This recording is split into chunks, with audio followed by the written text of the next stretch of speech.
What's up, Lil Ma? Let me take you out sometime. Oh, hey guys, didn't see you there. Welcome back to another episode of Dark Souls 2. Last episode, we completed Hyde's Tower, defeating the Dragon Rider. I think he's a Dragon Rider. I don't know, he's so irrelevant, his name doesn't even matter. We got to No Man's Wharf, we explored this place a little bit, and we met Lucatiel. We also made some very important upgrades to our Estus flask that we have none left of, and we're just gonna hope for the best with life gems. And we're gonna continue on exploring No Man's Wharf in this episode. I actually am gonna take the time, I guess, to show off this. This is repair powder. This is a consumable item that I stated that will replenish your equipment's repair load. Pretty helpful. Pretty freaking helpful. Alright, so going onward, you are gonna see some weird looking things here. Like, what the hell are those things? Those long-armed, built like SpongeBob in that one episode when he had the humongo jacked arms. They seem scared though. I don't know these things' proper name, but I do know they are freaking dangerous to deal with. But they are terrified of light. Now, obviously, I'm gonna kill this guy first because he's being a freaking pain in my butt. Anyway. If you use the Pharaoh's Lockstone, you're pretty much safe on the main path, but obviously these things reside near housing enclosures and caves and all that kind of stuff to help them fight. They also will cause bleeding to you. I'll get hit by one. Oh, gee. Oh, yep, there it is. Bleeding. Bleeding is heavily nerfed from Dark Souls 1. Bleeding was probably the most overpowered thing in Dark Souls. Alright, I guess you got some courage. Oh, okay, I guess when they're aggro on you, they don't care that it's light out. Better cloth robe. And as you can see, this SpongeBob-y boy just broke through the door. No regard at all. Anyway, bleeding got really nerfed in this game. I mean, I'm not for it because when I played Dark Souls 1, bleed was like my shit. And when I found that out, I was sad. But all in all, it needed to get nerfed.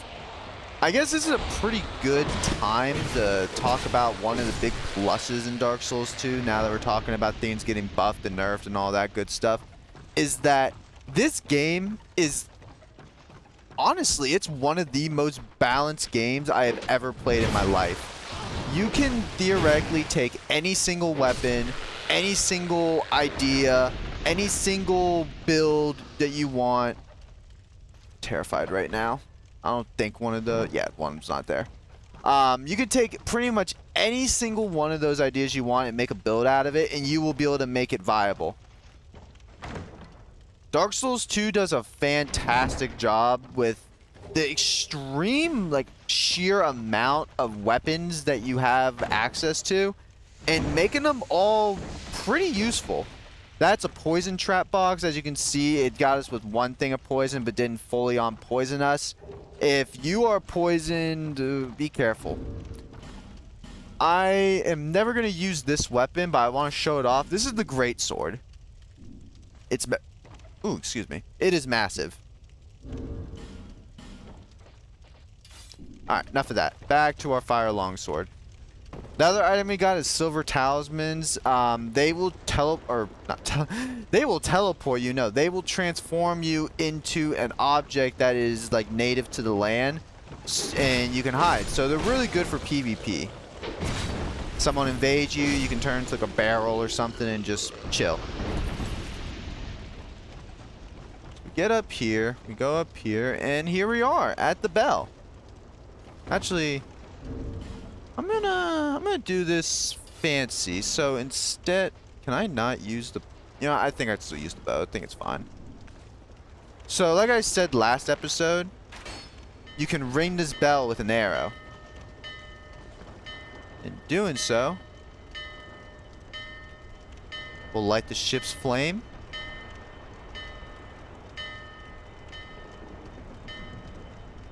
And have it dock at the, have it park at the dock. Not park. Have it dock. I don't know. I don't know ship terms. I don't have a boat. Probably also why I don't have a girlfriend. Anywho, we're gonna just keep on going through here. Keep on dropping down. Go into this room. Be wary of duo. Uh-oh. Oh, it's this duo. That might... Yeah, that's death. Yeah, I figured that was death. I will cut back to when I'm back in this room because I just overplayed that way too hard. Here now.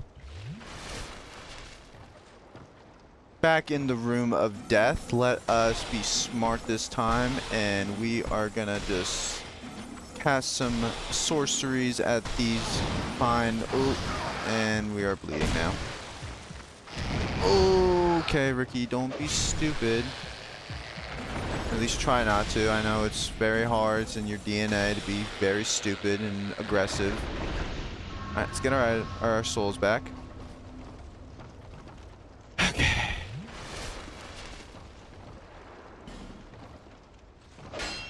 This is not the thing?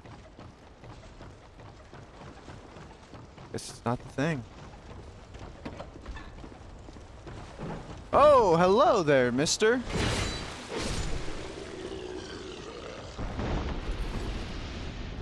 Alright, continuing on from where we left off, we're gonna go over here. Look at all the people who tried to... What's this guy? What's this guy's... You know what? Jesus. Bye-bye!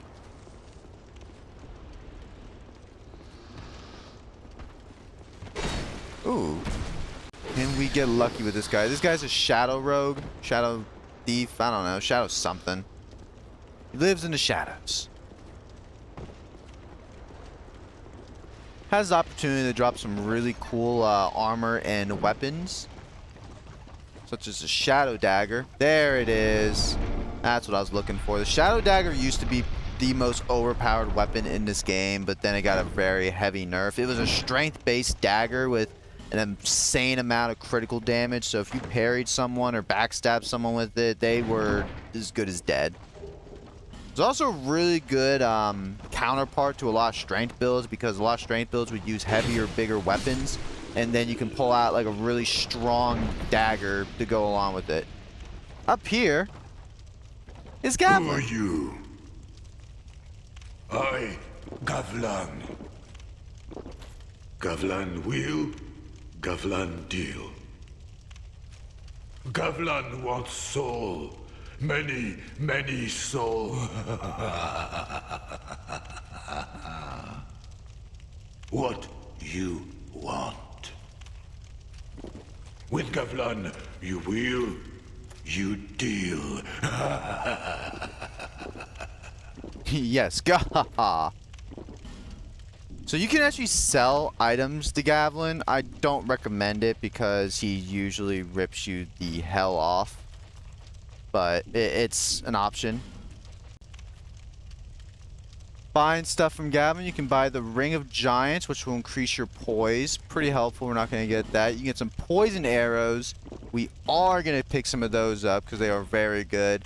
We also are going to pick up 3 poison mosses. This will cure your poison if you ever get inflicted by it. Many deal. And I believe, yeah, that's it for now. Alright. Go over here. Let's pull this lever. This will be a shortcut back to the main area in case we need it, but we probably won't need it. Let's drop on down. And one more time. And now we're going to head over here.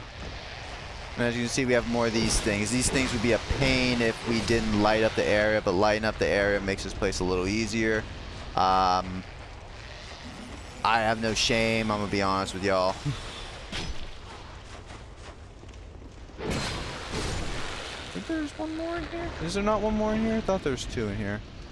Eh, oh well. Heading through the water, and as you can see, water makes you all slow and... Bleh. Ow. Don't, mister, don't you swing your swords at me. If you have the right weapon, you can actually knock those guys off before they even climb up, which is pretty handy. Alright, this right here, this is why I said you really probably don't need that shortcut, is because you can literally kick this bridge down and now you have a shortcut back to the beginning of the area. Heading onward though, we're gonna go up this way and we're gonna see another fellow. This place is just crawling with friends. I sense power. Very well. From this day, you shall be my new pupil. I am Carillion, Carillion of the Fold. Surely you've heard the name. Now, do not be afraid. Let us explore the limits of sorcery. Alright, so obviously we don't have a pyromancy flame yet, so we can't do anything with that.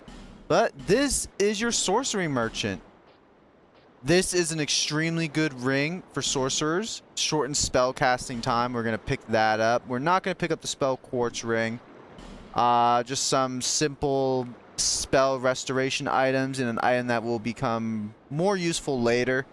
And then the access to buy a bunch of spells. You have your soul arrows. You have heavy soul arrows, which are just slower, stronger forms of soul arrow. We're going to pick up the great heavy soul arrow. You have Shockwave, which is kind of like Force in a way. You have Soul Spear Barrage, which I promise you is a lot more depressing than you think. You probably think this sounds like the coolest spell in the game. It's not. It's trash. You have Magic Weapon, which we're gonna equip, or we're gonna pick up, and you have Urine, which I think these are like alluring skulls. So you cast Urine, and enemies will become attracted to the thing you produce, and it kind of buys you like a second or two to get your life together. The forces of magic and souls lie dormant in this land. It is a fitting place to hone my sorceries. I suspect that I may even conjure up new spells here. Sorcery is yet a mystery, even to me. Let us mature together, young pupil. Young pupil, do... Carhillen's pretty cool if you have 15 intelligence or higher. However, he's kind of a douchebag if you don't. He will pretty much call you dumb. Like, that's not even an exaggeration. He will literally call you dumb. I'm going to run around and grab that item real quick because it's going to bug me. Also, that's just an enemy drop. We're not going to worry about that. Right, let's go around here, run around here. God, those dogs are going to attack me now. Oh, I might have messed up. Pick up that large night soul and some smooth and silky stones. And now all these things are going to come after me. We're going to fight all of them. You want to know why? I'm crazy. JK, I just have the strongest weapon in the game. Alright. Heading back over this way.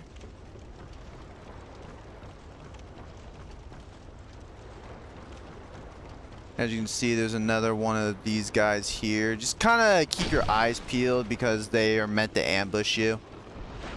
Also, I don't know if I mentioned, but Carhillen will go back to Majula. Gavlin will not get. We'll find Gavlin later on in our adventure, though. And Lucatiel is also going to be adventuring, so we're not going to worry about her right now. I'm going to pop a human effigy here. And I believe... yeah, okay. So we're going to go up through here. We're going to take out this guy first. Oh, wow. We got it. The Seabow. I mean, that took me an hour to farm on my practice build because I was trying to get all the items together, and then I kind of gave up on that dream for a story I will tell later. This guy is a little bit stronger. He's kind of like the mini boss of the area, I guess if you want to call him that. He has some pyromancies and he has really long or wide range sweeping attacks, so you just really want to be careful with him. Let's pop another life gem here, get the full HP.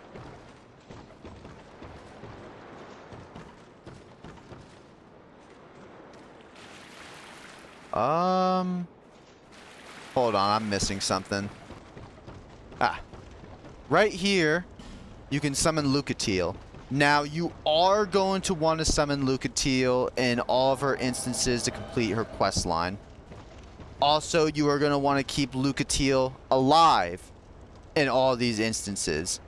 Now, there are two ways you can go about this. One, you can just quit out if she dies and then retry the boss fight. Or two, you can pick up that red eye ring from the beginning of the game and the boss will always aggro on you, making it very, very hard for Lucatiel to perish. Anyway, with the area cleared out, all of our friends made, I'm pretty sure I got everything in the area. I probably forgot because this game has a million secrets.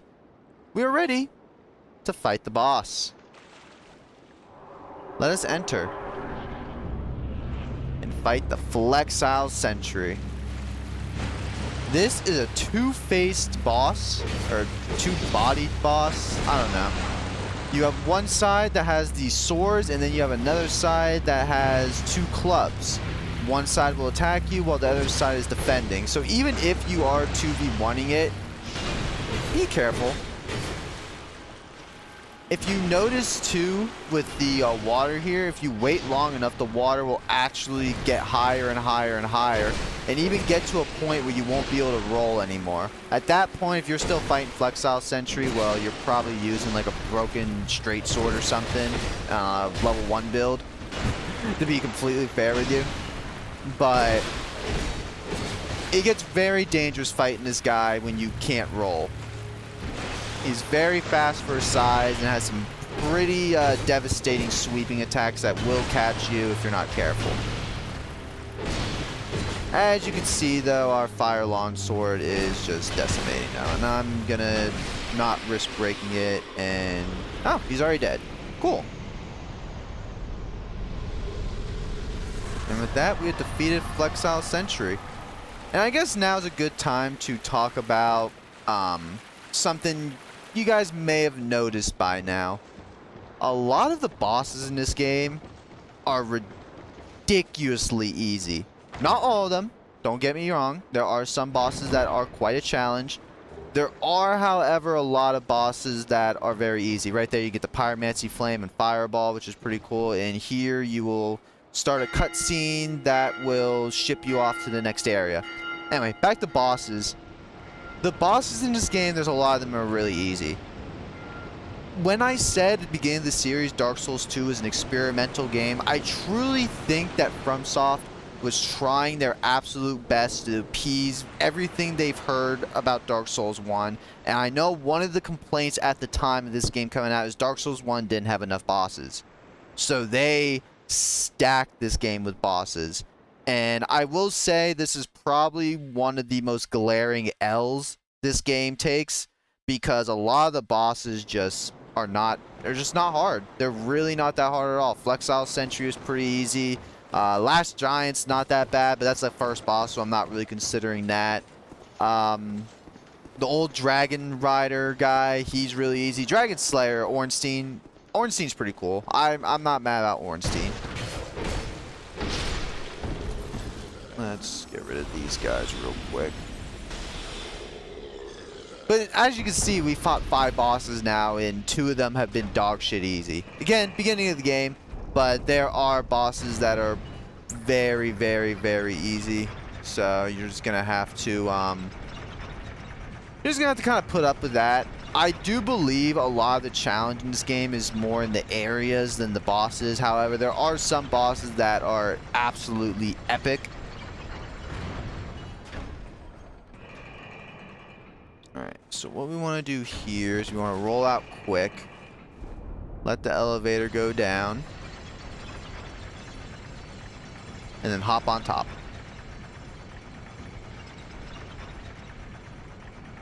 ride the elevator down. I'm sure you guys saw that item as we were going up. This is how you get it. A scimitar and some repair powder. And then you can drop back down, you can go back up again.